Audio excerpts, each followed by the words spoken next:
আমি আমেনা ঘরে একা। কারণ রাসূল পাক দুনিয়াতে আসার 3 মাস আগে মদিনা শরীফের একটা জায়গায় ইয়াসরিবে রাসূল পাকের আব্বাজান অসুস্থ হলেন, সেখানে ইন্তেকাল করলেন। রাসূল পাক দুনিয়াতে আসার 3 মাস আগে রাসূল পাকের আব্বাজান ইন্তেকাল করলেন। রাসূল পাক যখন জমিনের মধ্যে দুনিয়ার মধ্যে আসতেছেন, তখন রাসূল পাকের বাবা আছে? নাই। রাসূল পাকের বাবা আছে? রাসূল পাকের আব্বাজান জমিনের মধ্যে নাই। মা আমেনা রাদিয়াল্লাহু তাআলা আনহা বলতেছেন, আমি একা হয়ে গেলাম, চিন্তায় পড়ে গেলাম, পেরেশানি আমাকে কাজ করতেছে। মুহূর্তের মধ্যে দেখলাম আমার খেজুরের ছানির ঘর মুহূর্তের মধ্যে ফাঁক হয়ে গেল। সেখান থেকে আজিমুসান বরকতময় 4 জন রমণী আমার ঘরের মধ্যে প্রবেশ করলো। 4 জন রমণী প্রবেশ করলেন। হযরতে আমেনা রাদিয়াল্লাহু তাআলা আনহা জিজ্ঞাসা করলেন, আপনারা কারা? সর্বপ্রথম যিনি এসে মা আমেনাকে সালাম জানালেন, তিনি বলতেছেন, আমি হযরতে আসিয়া, ফেরাউনের স্ত্রী। ফেরাউনের অনেক নির্যাতনের মধ্যেও আমি এক আল্লাহর ইবাদত করতাম, আল্লাহকে সিজদা করতাম। বলুন সুবহানাল্লাহ। মুসা আলাইহিস সালাম যিনি লালন পালন করেছেন, মুসা আলাইহিস সালামকে যখন বাক্সের মধ্যে করে নীল নদে বাসায় দেওয়া হয়েছে, হযরতে আসিয়া আলাইহিস সালাম ঘাটের কিনারায় সেই বাক্স ফেরাউনের ঘরের মধ্যে আল্লাহ মুসা নবীকে লালন পালন করেছেন। জোরে বলেন সুবহানাল্লাহ। দ্বিতীয় জন তিনি বলতেছেন, আমি হলাম মানব জাতির আম্মা জান হযরতে হাওয়া আলাইহিস সালাম, আমিও আসমান থেকে তোমার হুজরার মধ্যে এসেছি। বলেন সুবহানাল্লাহ। আমাদের আম্মা জান হাওয়া আলাইহিস সালাম আজকে কোথায় মুসলমান? কোথায় মুসলমানদের ঐতিহ্য? যে মুসলমানের জন্য আল্লাহ তামাম জাহান সৃষ্টি করেছেন, সেই মুসলমান গালে দিয়ে গীবত করে, মিথ্যা কথা বলে, ফাহেসা কথা বলে, জেনা করে, বদমাইশি করে। অথচ আল্লাহ বলেন, তোমরা যারা ইসলাম ধর্ম গ্রহণ করেছো মুমিন, তোমরা তো জমিনের মানুষ না, কিছুদিনের জন্য দিয়েছি, তোমরা তো জান্নাতি মানুষ। আমরা জান্নাতি মানুষ হয়ে দোজখের মানুষের কাজ করে বেড়াই, ঠিক না ঠিক? হযরত হাওয়া আলাইহিস সালাম বলতেছেন, আমি জান্নাতের রমণীদের একজন, জান্নাতে বসবাস করি। হযরতে আদম আলাইহিস সালামের স্ত্রী, তোমার আম্মা, মানব জাতির মুমিনদের মা। আমি হাওয়া আসমান থেকে আসি নাই, আমার আল্লাহ পাঠিয়ে দিয়েছেন। আমিও বেচাইনে আছি হায়াতুন নবী রাসূল পাক জমিনে তশরিফ আনবেন দেখার জন্য। বলেন সুবহানাল্লাহ। আরেকজন রমণীর দিকে তাকায়, বলেন, আপনি কে? তিনি বলতেছেন, আমি হলাম হযরতে হাজার আলাইহিস সালাম। বলেন সুবহানাল্লাহ। হাজার আলাইহিস সালাম, যাকে হযরতে ইব্রাহিম খলিলুল্লাহ, কে? ইব্রাহিম খলিলুল্লাহ আল্লাহর নির্দেশে ইসমাইল জবিহুল্লাহ দুধের বাচ্চা, ওনাকে কুলে নিয়ে বর্তমান মক্কাতুল মুকাররমা, যেখানে কোনো পানি ছিল না, গাছ ছিল না, খাদ্য ফসল ফলাদের কোনো ব্যবস্থা ছিল না, ওই বিস্তীর্ণ মরুভূমির মধ্যে হযরতে হাজার আলাইহিস সালামকে সন্তান সহ ইব্রাহিম খলিলুল্লাহ আলাইহিস সালাম ওই মক্কার মধ্যে রেখে যাচ্ছেন। যাওয়ার সময় হযরতে হাজারা ইব্রাহিম খলিলুল্লাহ জুব্বা কান দিয়ে ধরলেন, পাগড়ি কান দিয়ে ধরলেন। এখানে কোনো পানি নাই, খেজুর নাই, খাদ্য নাই। নবজাতক সন্তান, আরো কেমন সন্তান, 90 বছর বয়সে আল্লাহর কাছে অনেক কান্না করার পর ইব্রাহিম খলিলুল্লাহকে আল্লাহ একটা পুত্র সন্তান দিয়েছিলেন, যিনি হলেন ইসমাইল জবিহুল্লাহ। এত দূরের মহব্বতের সন্তানকে রেখে আপনি কোথায় চলে যাচ্ছেন? এটা কার নির্দেশ? তখন হযরতে ইসমাইল জবিহুল্লাহ ওনার কোলে ইব্রাহিম খলিলুল্লাহ ইশারা দিয়ে দেখালেন। কান্নার জন্য তিনি কথা বলতে পারতেছেন না। ইব্রাহিম খলিলুল্লাহ উপরের দিকে ইশারা দিলেন, আল্লাহর নির্দেশে আমি তোমাদেরকে এখানে ফেলে যাচ্ছি।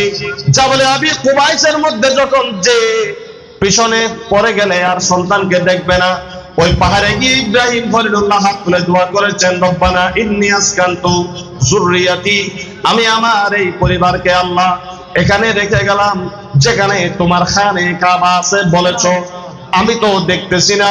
আল্লাহ তুমি তাদের উপর দয়া করো, তাদের উপর রহমত দান করো, তাদেরকে ফল ফলাদি দাও। মানুষের অন্তরগুলা তাদের দিকে মাইল করে দাও। মানুষ যেন কিয়ামত পর্যন্ত আমার হাজেরাকে, আমার ইসমাইলকে মুহাব্বত করে। জোরে বলেন সুবহানাল্লাহ।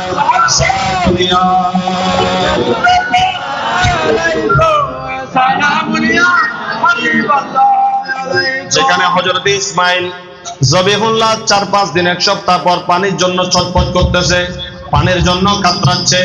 যখন হাজরা আলাইহিস সালাম পানি তালাশ করার জন্য বের হলেন, সাফা মারওয়া পাহাড়ের মধ্যে দৌড়াইলেন। একবার গেলেন সাফা থেকে মারওয়া, মারওয়া থেকে সাফা, এভাবে ৭ বার দৌড়াইছেন।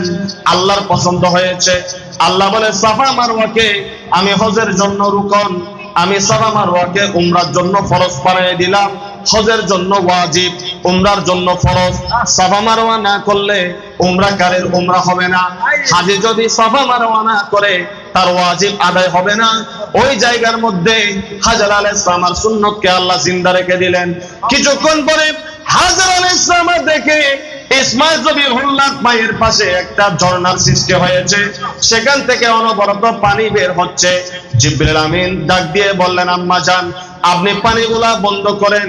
হযরতে হাজরা আলাইহিস সালাম আসে পাখান থেকে পানি নিলেন, সন্তানকে পান করাইলেন। ওই কূপের নাম হয়ে গেল জমজম। কিয়ামত পর্যন্ত এটা দুনিয়ার কোনো সাধারণ ঝর্ণা নয়, এটা হলো জান্নাতের একটা নহর। জোরে বলেন সুবহানাল্লাহ। যে হাজরা আলাইহিস সালাম খানে কাবার মধ্যে সর্বপ্রথম ইব্রাহিম খলিলুল্লাহ যাওয়ার পর, কাবা নির্মাণের পর সাদা ওড়না, নিজের ওড়না শরীফ মা হাজরা আলাইহিস সালাম কাবা শরীফের সম্মানের জন্য কাবার ছাদের উপর, কাবার কিনারায় ঝুলিয়ে দিয়েছিলেন। বলুন সুবহানাল্লাহ। ওই হাজরা বলতেছেন, এ আমেনা মা, আমি তোমাকে দেখার জন্য এসেছি। আমি ইসমাইলের আম্মা হযরত ইব্রাহিম খলিলুল্লাহর স্ত্রী। তিনি খুশি হয়ে গেলেন, তিনিও তাকে খোশামদের স্বাগতম জানিয়ে দিলেন। জোরে বলেন সুবহানাল্লাহ। আরেকজন মেয়ে দেখা যাচ্ছেন, বলে আপনি কে? তখন তিনি বললেন, আমি দুনিয়ার সাধারণ কোন রমণী নই, আমি হলাম হযরতে ঈসা আলাইহিস সালামের আম্মা জান, হযরতে মরিয়ম আলাইহাস সালামা, যাকে জীবনে কোনোদিন কোনো পুরুষ স্পর্শ করতে পারে নাই, যার পবিত্রতা নিয়ে কারো কোনো সন্দেহ নাই।